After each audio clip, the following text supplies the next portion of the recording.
Hello students, welcome to you all in this video. So students, today this is the second part of the chapter electoral politics. So let's begin with what is our system of elections. जो हमारा system है election का, चुनावों का, वो कैसा है, आइए पढ़ते हैं. Can we say that Indian elections are democratic? क्या हम कह सकते हैं कि जो भारत में चुनाव होते हैं वो लोकतांत्रिक हैं? To answer this question let us take a look at how elections are held in India. तो इसी को जानने के लिए देखते हैं कि भारत में जो चुनाव होते हैं कैसे होते हैं. लोकसभा एंड विधानसभा जो असेंबली है आपकी, elections are held regularly after every 5 year. देखिए जो लोकसभा इलेक्शंस होते हैं ये सेंट्रल गवर्नमेंट के होते हैं, और जो आपके विधानसभा चुनाव होते हैं ये होते हैं आपके स्टेट्स की जो असेंबली होती है आपकी, उसके लिए. इलेक्शंस आर हेल्ड रेगुलरली, और ये आपके लगातार होते हैं हर 5 साल में. After 5 years the terms of all the elected representatives come to an end. और हर 5 साल बाद जो रिप्रेजेंटेटिव्स होते हैं जिन्हें चुना जाता है उनका कार्यकाल समाप्त हो जाता है. अगर आप अपने क्षेत्र से किसी विधायक को चुन रहे हैं, एमएलए को चुन रहे हैं, तो 5 साल तक ही वे अपने पद पर रहते हैं. उसके बाद फिर दोबारा चुनाव ही निर्णय करता है कि वो आगे एमएलए बनेंगे या नहीं बनेंगे. द लोकसभा और Vidhan Sabha stands dissolved. Elections are held in all constituencies at the same time. तो देखिए जो इलेक्शंस होते हैं वो सभी कॉन्स्टिट्यूएंसी जो होती हैं आपकी कॉन्स्टिट्यूएंसीज यानी कि विधानसभा क्षेत्र, यानी कि जो आपके रिप्रेजेंटेटिव्स होते हैं, नेता होते हैं, वो जिस क्षेत्र से चुनाव लड़ते हैं उन्हें उनकी कॉन्स्टिट्यूएंसीज कहा जाता है. तो सभी में एक साथ ये चुनाव होते हैं, ईदर और ऑन द सेम डे और with in a few days. या तो एक ही दिन होते हैं ये चुनाव या कई दिनों तक होते हैं उनकी सुविधा अनुसार. This is called a general election, और इन्हें कहा जाता है general elections. Sometimes elections in held only for one constituency to fill the vacancy caused by death of resignation of a member. देखिए कई बार क्या होता है, मान लीजिए किसी रिप्रेजेंटेटिव की डेथ हो गई है किसी कॉन्स्टिट्यूएंसी के, या कोई अपना जो पार्टी है मेंबरशिप वो छोड़ देता है, पद को रिज़ाइन दे देता है, तो तब वहाँ पर उस कॉन्स्टिट्यूएंसी पे दोबारा चुनाव होते हैं. This is called a by election, और इसे क्या कहा जाता है, बाई इलेक्शन. तो देखिए यहीं पर आपकी पूरी डेफिनेशन आ गई. अगर आपसे पूछा जाए कि बाई इलेक्शन क्या होता है तो यही होता है कि जब किसी रिप्रेजेंटेटिव की डेथ हो जाए या कोई त्यागपत्र दे दे तो उसकी जगह जो चुनाव होते हैं दोबारा, उसे बोला जाता है by election. In this chapter we will focus on the general elections. तो अब हम पढ़ेंगे आगे जनरल इलेक्शंस के बारे में जो होते हैं आपके चुनाव हर 5 साल बाद. इलेक्टोरल कॉन्स्टिट्यूएंसीज यानी कि वही जो उनका चुनाव क्षेत्र होता है उसके बारे में पढ़ेंगे. You read about the people of Haryana electing 90 MLAs. तो वहाँ पर आपने पढ़ा था कि 90 एमएलएज वहाँ पर चुने गए. How many have wondered how they did it that. Did every person in Haryana vote for all the 90 MLAs? क्या? तो यहाँ पर आप सोच सकते हैं कि क्या हर पर्सन ने ऑल द 90 एमएलएज, क्या सभी 90 इन नेताओं को वोट दिया? You perhaps know that this is not the case. In our country we follow an area-based system of representation. तो देखिए आपका जो कंट्री है वहाँ पर अलग अलग कॉन्स्टिट्यूएंसीज बनाई जाती हैं और हर कॉन्स्टिट्यूएंसी में अपना एक रिप्रेजेंटेशन होता है, नेतृत्व होता है. The country is divided into different areas for purposes of elections. तो कॉन्स्टिट्यूएंसी में इसलिए बांटा जाता है जो कि जो चुनावी जो पर्पज़ होता है, उद्देश्य होता है, उसे पूरा किया जा सके. These areas are called electoral constituencies. तो इन्हें बोला जाता है उनका चुनावी क्षेत्र. तो ये भी आपके यहाँ पे एक डेफिनेशन बन जाएगी. The voters who live in an area elect one representative. तो जो वोटर होता है, कोई मतदाता होता है जो अबव द एज ऑफ 18 या उससे ऊपर, तो वो एक एरिया से वोट देता है और वहाँ से किसी भी एक रिप्रेजेंटेटिव को वो वोट दे सकता है। फॉर लोकसभा इलेक्शंस, अगर बात करें लोकसभा चुनावों की, the country is divided into 543 constituencies. तो यहाँ पर कितनी सीट्स हैं आपकी लोकसभा की? 543 सीट्स जो चुनकर आती हैं, बाकी 2 आपके होते हैं एंग्लो इंडियन, तब आपकी बनती है 545। तो लेकिन जहाँ पर जो चुने हुए हैं वो हैं आपके 543, तो इतनी कॉन्स्टिट्यूंसीज भी हैं। The representative elected from each constituency is called a member of parliament और एन MP। तो देखिए ये जो लोकसभा इलेक्शन होते हैं, ध्यान दीजिएगा, इसमें जो भी आपके रिप्रेजेंटेटिव्स चुन के जाते हैं उन्हें बोला जाता है मेंबर ऑफ पार्लियामेंट। ये पार्लियामेंट में बैठते हैं, बैठकों में भाग लेते हैं, और शॉर्ट में बोला जाता है MP। One of the features of a democratic election is that every vote should have equal value. तो देखिए डेमोक्रेटिक कंट्री में होता ही ये होता है कि हर वोट की इक्वल वैल्यू होती है, यानी ऐसा नहीं है कि कोई गरीब है उसके वोट की वैल्यू नहीं है, ऐसा नहीं होता, बल्कि गरीब का वोट भी यहाँ पर काउंट होता है और उसकी प्रॉपर वैल्यू रहती है। That is why our constitution requires that each constituency should have a रफली equal population living within it. तो यहाँ पर ये भी देखा जाता है कि जितनी भी कॉन्स्टिट्यूंसी हैं वहाँ पे होना चाहिए रफली, यानी कि लगभग बराबर पॉपुलेशन, जो कि समानता रहे। Similarly each state is divided into a specific number of assembly constituencies, तो वहाँ पर असेंबली कॉन्स्टिट्यूंसीज भी होती हैं, विधानसभा क्षेत्र। In this case the elected representative is called the member of legislative assembly. और इसमें देखिए जो चुने जाते हैं, आपके स्टेट की बात कर रहे हैं, तो वो होते हैं आपके मेंबर ऑफ लेजिस्लेटिव असेंबली, जिन्हें बोला जाता है शॉर्ट में MLA। तो ध्यान दीजिएगा लोकसभा इलेक्शन में जो चुन के जाते हैं, सेंट्रल गवर्नमेंट जो बनाते हैं, उन्हें कहा जाता है MP या मेंबर ऑफ पार्लियामेंट। और जो आपके स्टेट में गवर्नमेंट बनाते हैं, चुन के जाते हैं मेंबर्स, जो विधायक होते हैं, उन्हें कहा जाता है मेंबर ऑफ लेजिस्लेटिव असेंबली और MLA। Each parliamentary constituency has within its several assembly constituencies. The same principle applies for Panchayati and municipal elections। और देखिए जो आपके अगर बात करें जो पंचायत इलेक्शन होते हैं और जो म्यूनसिपल इलेक्शंस होते हैं, उसमें भी सेम पैटर्न अपनाया जाता है कॉन्स्टिट्यूंसीज के लिए। Each village is town is divided into several wards. जो आपका देखिए कोई भी विलेज है, बात करें विलेज इलेक्शंस की, तो वहाँ पर जो आपका विलेज है या टाउन है वो अलग अलग वार्ड्स में डिवाइड होता है, जैसे वार्ड 1, वार्ड 2, इस टाइप से अलग अलग वार्ड्स में डिवाइड होता है। Are like constituencies. और ये कैसा है, जैसे कि अभी आपने पढ़ा कॉन्स्टिट्यूंसीज, बट ये क्या होता है आपका रूट लेवल पे, यानी कि विलेज और टाउन लेवल पे होता है। ईच वार्ड्स इलेक्ट्स 1 मेंबर, हर वार्ड से एक मेंबर उठ के आता है, वो चुना जाता है, ऑफ द विलेज और the urban local body. Sometimes these constituencies are counted as seats. For each constituency represents 1 seat in the assembly.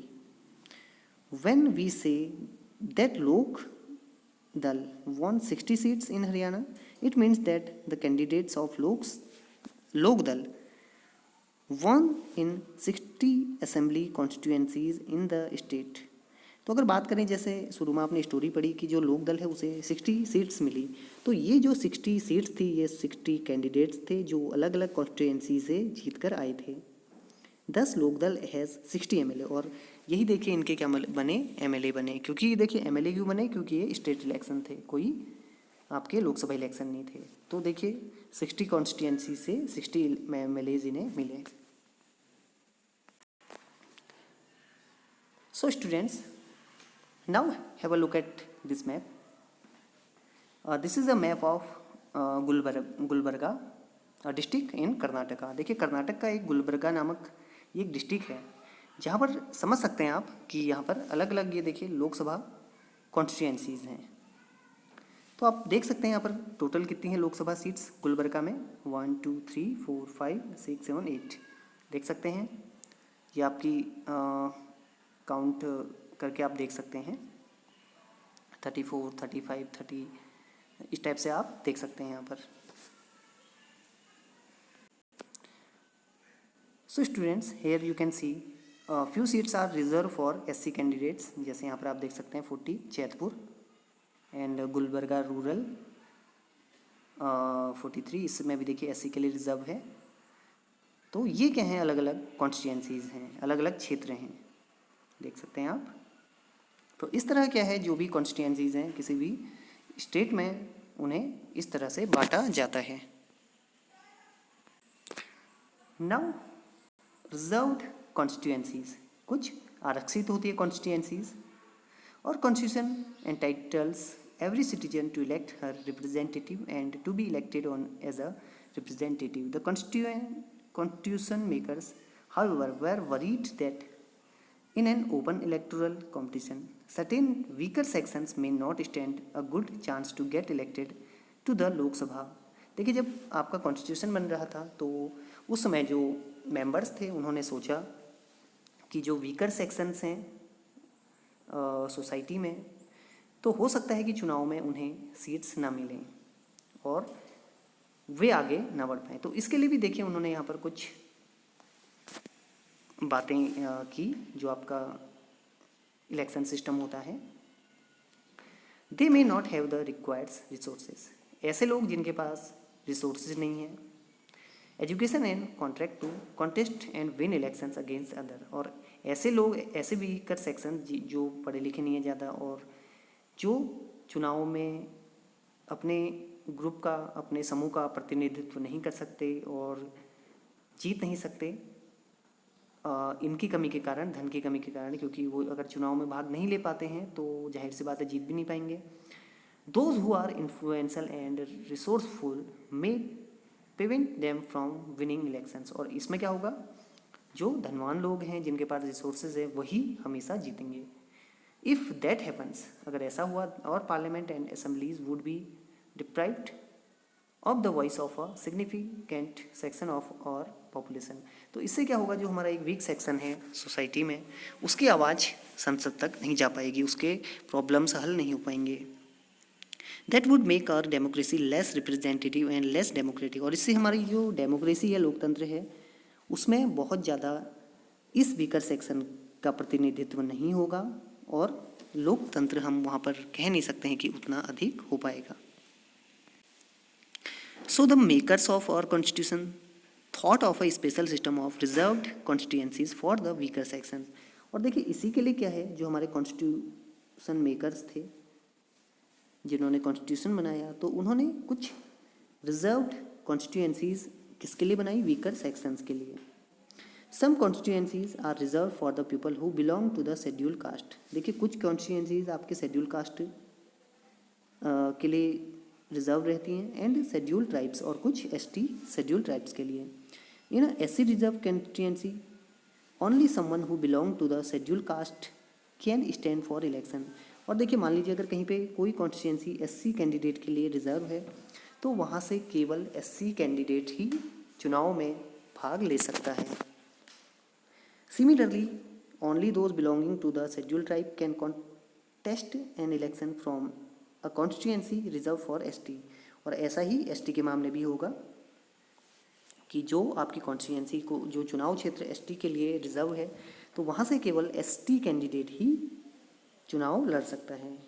Currently in the Lok Sabha, अगर बात करें अभी की, तो अभी जो आपकी लोकसभा है 84 seats are reserved for the schedule caste, इसमें जो शेड्यूल कास्ट है उनके लिए कितनी सीट रिजर्व्ड हैं, 84, and 47 for the schedule tribes, और जो 47 हैं वो हैं शेड्यूल ट्राइब्स के लिए। और ये जो डेटा लिया गया है वो है आपका 26 जनवरी 2019। The number is in population to their share in the total population, और ये क्या है, उनकी पॉपुलेशन के अकॉर्डिंग है। Thus the reserved seats for SC and ST do not take away the legitimate share of any other social group, तो बाकी कोई भी इस सीट से चुनाव नहीं लड़ सकते हैं।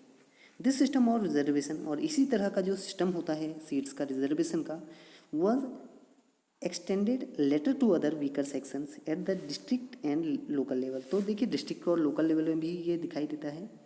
इन मैनी स्टेट्स, कई जो राज्य हैं, सीट्स इन रूरल, बात करें अगर पंचायत में, एंड अर्बन, अगर बात करें अर्बन एरियाज में, तो वहाँ पर आपकी क्या होती है, म्यूनसिपैलिटीज़ एंड कॉरपोरेशंस होते हैं। Local bodies are now reserve for other backward classes. तो वहाँ पर अदर बैकवर्ड क्लासेस के लिए भी रिजर्व रहती हैं सीट्स, जिन्हें ओबीसी भी कहा जाता है एज वेल।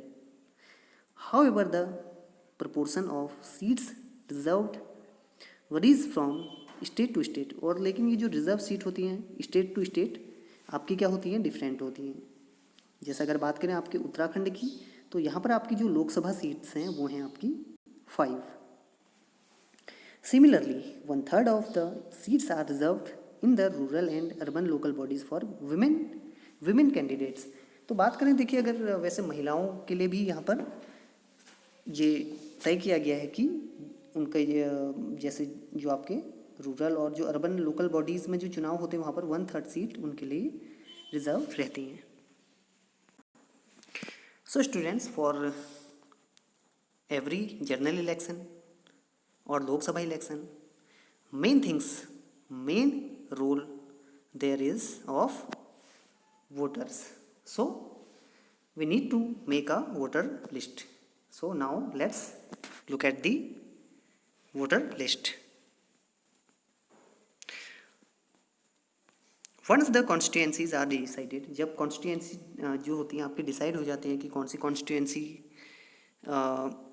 जो उनका जो बाउंड्री हैं और कितनी पॉपुलेशन होगी और कहाँ से कहाँ तक उसका एरिया होगा, जब ये डिसाइड हो जाता है, the next steps to decide who can and who can not vote. और उसके बाद डिसाइड किया जाता है कि कौन वोट दे सकता है और कौन नहीं दे सकता है, because there are some rules for voters also. This decision can not be left to any one till the last day, और इसमें किसी को भी नहीं छोड़ा जाता है। इन अ डेमोक्रेटिक इलेक्शन, अगर बात करें लोकतांत्रिक चुनाव में, the list of those who are eligible to vote is prepared much before the election. तो जब भी चुनाव होते हैं तो जो भी एलिजिबल होते हैं, जो योग्य होते हैं उम्मीदवार वोट देने के, जो नागरिक होते हैं, तो उनकी लिस्ट इलेक्शन से काफ़ी समय पहले ही तैयार कर ली जाती है एंड गिवन टू एवरीवन, और सभी को चांस दिया जाता है। This list is officially called the electoral roll, और इसे क्या कहा जाता है, इलेक्टोरल रोल कहा जाता है इस लिस्ट को, and is commonly known as the voters list. और अगर बात कर ले सामान्य रूप से, तो इसे कहा जाता है वोटर्स लिस्ट, जिसमें सभी वोटर्स के नाम होते हैं पर्टिकुलर कॉन्स्टिट्यूएंसी से। This is an important step for its link to the first condition of a democratic elections. everyone should get an equal opportunity to choose representatives। तो देखिए सभी को यहाँ पर मौका दिया जाता है कि वो चूज़ करे खुद का उम्मीदवार। अर्लियर अगर बात करें पहले, we read about the principle of universal adult franchise. तो हम यूनिवर्सल एडल्ट फ्रेंचाइज के बारे में बात कर चुके हैं, यानी कि right to vote. In practice it means that everyone should have one vote and each vote should have equal value. We have earlier studied. No one should be denied the right to vote। कोई भी व्यक्ति vote देने से के अधिकार से छूटना नहीं चाहिए, सभी को मिलना चाहिए अधिकार। विदाउट अ गुड रीज़न, बिना किसी अच्छे रीज़न के। Different citizen differ from one another. देखिए सभी नागरिक एक दूसरे से अलग होते हैं इन मैनी वेज। कुछ रिच होते हैं, सम आर रिच, कुछ बहुत धनी होते हैं, सम आर पुअर, कुछ काफ़ी गरीब होते हैं। सम आर हाईली एजुकेटेड, कुछ बहुत ज़्यादा पढ़े लिखे होते हैं। Some are not so educated, और कुछ लोग बहुत कम पढ़े लिखे होते हैं। और नॉट एजुकेटेड, और कुछ लोग तो बिल्कुल भी नहीं पढ़े होते हैं। सम आर काइंड, कुछ लोग दयालु होते हैं। Others are not so kind, और कुछ लोग ज़्यादा दयालु नहीं होते हैं। But all of them are human beings with their own needs and views. लेकिन देखिए यहाँ पर बात करें अगर ह्यूमैनिटी की, तो सभी इंसान हैं और सभी की अपनी ज़रूरतें और अपना नज़रिया है। That is why all of them deserve to have an equal vote. Equal say in decision that affect them, तो सभी को अधिकार है कि वो वोट दें और जो भी डिसीजन बाद में ले जाए गवर्नमेंट के द्वारा उनमें उनका भी रोल हो। इन और कंट्री, अगर बात करें हमारे देश भारत में, ऑल द सिटीजन, जितने भी सिटीजन हैं भारत के नागरिक एज्ड 18 ईयर्स, जिनकी उम्र है 18 साल एंड अबव या उससे ऊपर, can vote in an election, वो चुनाव में वोट दे सकते हैं। Every citizen has the right to vote, हर नागरिक को अधिकार है वोट देने का, रिगार्डलेस ऑफ हिज और हर कास्ट, रिलीजन और जेंडर। तो यहाँ पर देखिए कास्ट का, रिलीजन और जेंडर का कोई मतलब नहीं है, सब वोट दे सकते हैं। Some criminals and persons with unsound mind can be denied the right to vote, लेकिन यहाँ पर देखिए कुछ अपराधियों को, कुछ ऐसे लोगों को जो समाज के लिए खतरा है, उन्हें डिनाइड किया जा सकता है, उन्हें अधिकार नहीं दिया जा सकता वोट का, but only in rare situation, लेकिन बहुत ही दुर्लभ परिस्थितियों में। It is the responsibility of the government to get the name of all the eligible voters put on the voters list. तो देखिए ये हमारी जो सरकार है उसकी जिम्मेदारी है कि सभी जो योग्य वोटर्स हैं, एलिजिबल कैंडिडेट वोटर्स हैं, उनका नाम हो वोटर लिस्ट में। As new persons attain voting age name are added to voter list. और देखिए कुछ लोग ऐसे हैं जो अभी अभी 18 साल के हुए हैं, तो उनके नाम भी वोटर लिस्ट में आ जाने चाहिए। Names of those who move out of a place और those who are dead are deleted. और कई ऐसे लोग जो एक जगह छोड़ के दूसरी जगह चले गए हैं, शिफ्ट हो गए हैं, या काफ़ी लोग जिनकी डेथ हो चुकी है, तो उनके नाम भी डिलीट हो जाने चाहिए। A complete revision of the list takes place every 5 year. और ये जो लिस्ट है दोबारा इसका रिवीजन होते रहना चाहिए हर 5 साल बाद। This is done to ensure that it remains up to date. In the last few years, a new system of electoral photo identity card, जिसे बोला जाता है EPIC. So you need to remember this name EPIC. Its full form Election Photo Identity Card has been introduced. तो कुछ साल पहले ये introduce किया गया है। The government has tried to give this card to every person on the voter list. तो इसमें देखिए हर नागरिक को जो वोट देता है उसके लिए बनाया जाता है, जिसका नाम वोटर लिस्ट में है। The voters are required to carry this card when they go out to vote. और ये जो वोटर कार्ड है 18 साल से ऊपर जिनका बनता है, 18 या उससे ऊपर, तो इस कार्ड को दिखाकर वे वोट देने जाते हैं और अपने साथ लेके जाते हैं, वहाँ पर दिखाते हैं, so that no one can vote for someone else. तो इससे देखिए ये फ़ायदा है कि जिसका वोटर आईडी है, बना हुआ है पहचान पत्र, वही वोट दे सकता है, और जो फॉल्स वोट होते हैं वो नहीं होंगे, यहाँ पे धांधली नहीं होगी। But the card is not yet compulsory for voting. लेकिन फिर भी जो कार्ड है वो कंपलसरी नहीं है वोटिंग के लिए। For voting the voters can show many other proofs of identity like the ration card और द ड्राइविंग लाइसेंस। तो देखिए जो हमारा रेशन कार्ड या राशन कार्ड होता है और जो ड्राइविंग लाइसेंस होता है, we can use it in the place of voter card also. तो इन्हें भी हम यूज़ कर सकते हैं। So students, the next step of an election is nomination of candidates, यानी कि जो कैंडिडेट्स होते हैं अलग अलग कॉन्स्टिट्यूएंसी से, नेता लोग, उनका नॉमिनेशन, नामांकन। We noted about that in a democratic election people should have a real choice. This happen only when there are almost no restrictions on any one to contest an election. तो देखिए जो democratic country है, सभी को अधिकार है चुनाव लड़ने का, चुनाव में भाग लेने का। This is what our system provides. Any one who can be voter can also become a candidate in election. तो देखिए जो वोटर है वो भी कैंडिडेट बन सकता है किसी भी इलेक्शन में। ऐसा नहीं है कि केवल वोट ही देने का अधिकार है, बल्कि चुनाव में खुद भी स्टैंड करने का, खुद भी पार्टिसिपेट करने का अधिकार देता है हमारा constitution.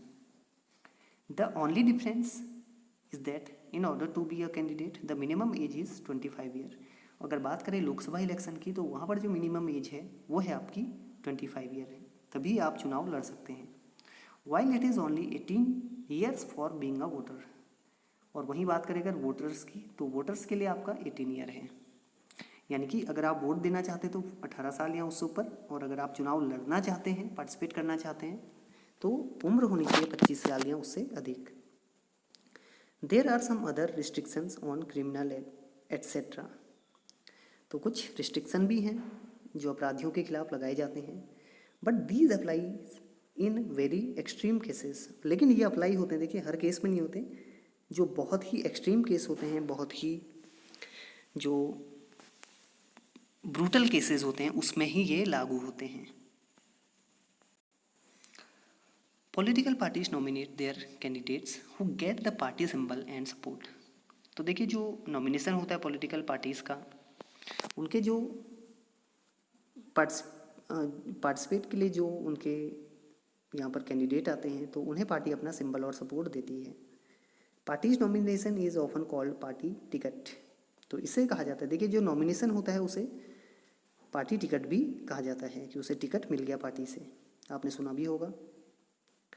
Every person who wishes to contest an election has to fill a nomination form and give some money and security deposit. तो देखिए जो भी व्यक्ति चुनाव लड़ता है, इलेक्शन में खड़ा होता है, उसे एक नॉमिनेशन फॉर्म भरना होता है, यानी कि एक आवेदन पत्र भरना होता है नामांकन का, और उसी के साथ कुछ पैसा भी देना होता है, यानी जो फीस होती है देखिए हर जगह लगती है, और कुछ सिक्योरिटी डिपॉजिट, यानी कि कुछ वहाँ पर मनी जमा करनी होती है, जिसे बोला जाता है security deposit.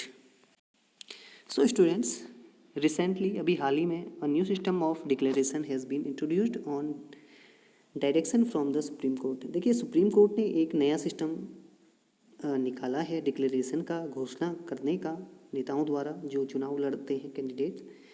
Every candidates has to make a legal declaration. तो हर चुनाव में जो भी उम्मीदवार पार्टिसिपेट कर रहा है, तो उसे एक कानूनी घोषणा करनी होगी, गिविंग फुल डिटेल्स ऑफ, उसे ये सारी डिटेल्स देनी होंगी, जानकारी देनी होंगी। कौन कौन सी, आइए देखते हैं।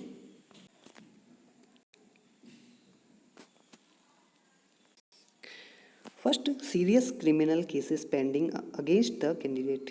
तो उसमें उसे घोषणा करनी पड़ती है कि कहीं उसके खिलाफ कोई सीरियस क्रिमिनल केस तो नहीं चल रहा है। Number 2, details of the asset and liabilities of the candidate and his her family. तो उसे सारी चीज़ें यहाँ पर अपनी फैमिली के बारे में बतानी हो, और साथ ही ये भी बताना होता है कि उसकी जो फैमिली है उनके पास संपत्ति कितनी है, और उनकी जो देनदारियाँ हैं, अगर कर्जा है तो वो भी, उसका भी यहाँ पे डिक्लेरेशन करना होता है। Number 3, educational qualification of the candidate, और साथ ही उसकी शैक्षिक योग्यता की, वो कितना पढ़ा लिखा कैंडिडेट है। तो ये डिटेल कंपलसरी है देना जब वे अपना नामांकन करवाते हैं, जब नॉमिनेशन फॉर्म भरते हैं। This information has to be made public. और इसे देखिए, ये जो इन्फॉर्मेशन होती है ये केवल फॉर्म में नहीं होती है, बल्कि इसे पब्लिक किया जाता है। पब्लिक को बताया जाता है कि कैंडिडेट इतना पढ़ा लिखा है, इसके पास इतनी संपत्ति है, इसकी फैमिली के पास इतनी संपत्ति है, इतना कर्जा है, ये सारी चीज़ें पब्लिक को बताई जाती हैं। This provides an opportunity to voters to make their decision on the basis of the information provided by the candidates. और देखिए जब उन्हें वोटर्स को कैंडिडेट के बारे में ये सारी जानकारी पता चलती हैं, तो देखिए उसके बाद वो डिसीजन लेता है कि उसे वोट देना चाहिए या नहीं देना चाहिए। So student, let's have a look at the education qualification for candidate. क्या होती है इनकी एजुकेशन क्वालिफिकेशंस जो चुनाव लड़ते हैं। Why is there no education qualification for holding such an important position when some kinds of educational qualification is needed for any other job in the country. तो आप खुद भी सोच होंगे स्टूडेंट्स कि जब कंट्री में कोई भी जॉब होती है, कोई भी अपॉर्चुनिटी होती है अलग, तो उसके लिए तो क्वालिफिकेशन मांगी जाती है तरह तरह की, लेकिन इसके लिए क्यों ऐसा सिस्टम नहीं बना हुआ है। तो क्या है इसमें, आइए देखते हैं। Education qualification are not relevant to all kind of jobs. The relevant qualification for selection of the Indian cricket team. देखिए जैसे इंडियन क्रिकेट टीम है, वहाँ पे भी एजुकेशन क्वालिफिकेशन नहीं मानी जाती। For example, is not the attainment of education degree but the ability to play cricket well. अगर बात करें यहाँ पर कि अगर क्रिकेट टीम की बात करें तो देखिए यहाँ पर अगर कोई क्रिकेट अच्छा खेलता है, मान लिया उसके पास क्वालिफिकेशन अच्छी नहीं है, डिग्री नहीं है, लेकिन अगर वो बहुत अच्छा क्रिकेट खेलता है, कई हमारे क्रिकेट के खिलाड़ी ऐसे हैं जो बहुत ज़्यादा पढ़े लिखे नहीं हैं, बहुत ज़्यादा उनके पास डिग्रीज नहीं है, लेकिन उनका खेल बाकी सभी से बहुत अच्छा है। Similarly the relevant qualification for being an MLA और MP is the ability to understand people's concern. तो देखिए जो नेता है, जो एमएलए हैं चाहे एमपी है, उनके पास भी एबिलिटी होनी चाहिए, योग्यता होनी चाहिए लोगों को समझने की, उनकी समस्याओं को सुलझाने की। Whether they can do so or not is examined by lakhs of examiners, their voters after 5 years। और देख लीजिए इसके लिए उनके पास एग्ज़ाम भी है और जो उनके एग्जामिनर्स हैं वो हैं लाखों की संख्या में उनके वोटर्स, जो चेक करते हैं 5 साल तक और उसके बाद वो डिसाइड करते हैं कि इन्हें अगले साल कंटिन्यू करना है या नहीं। तो देख लीजिए ये भी एक, हम इसे इलेक्शन को भी एक परीक्षा मान सकते हैं कैंडिडेट्स की। Even in education what relevant it should be left to the people to decide how much importance they give to educational qualifications. So students, बाकी हमें जनता पर छोड़ देना चाहिए कि वो क्या करना चाहती है इस कंसर्न पे, एजुकेशन क्वालिफिकेशन पे। In our country putting an educational qualification would be against the spirit of democracy for yet another reason. लेकिन हमारी अगर कंट्री में बात की जाए, अगर एजुकेशन बेस्ड ये किया जाए तो इससे लोकतांत्रिक जो एक भावना है, स्पिरिट है, उस पर भी काफ़ी बुरा प्रभाव पड़ सकता है। It would mean depriving a majority of countries citizen the right to contest election. इससे इलेक्शन में भाग लेने के मौके कई लोगों के लिए कम होंगे। इफ़ फॉर एग्जाम्पल, अगर बात करें एग्जाम्पल की, a graduate degree like BA, BCom और BSc was made compulsory for candidates. अगर बैचलर डिग्री कंपलसरी कर दी जाए कैंडिडेट्स के लिए तो क्या होगा, देखिए more than 90% of the citizens, लगभग 90% से ज़्यादा जो नागरिक हैं तो वो इनएलिजिबल हो जाएंगे, यानी कि वो अयोग्य हो जाएंगे चुनाव में भाग लेने के लिए। तभी ये इस तरह की दलीलें दी गई हैं एजुकेशन क्वालिफिकेशन के लिए। So students, second part of this chapter ends here. I hope you understood it well. So we will continue this chapter in the next video. Till then, bye.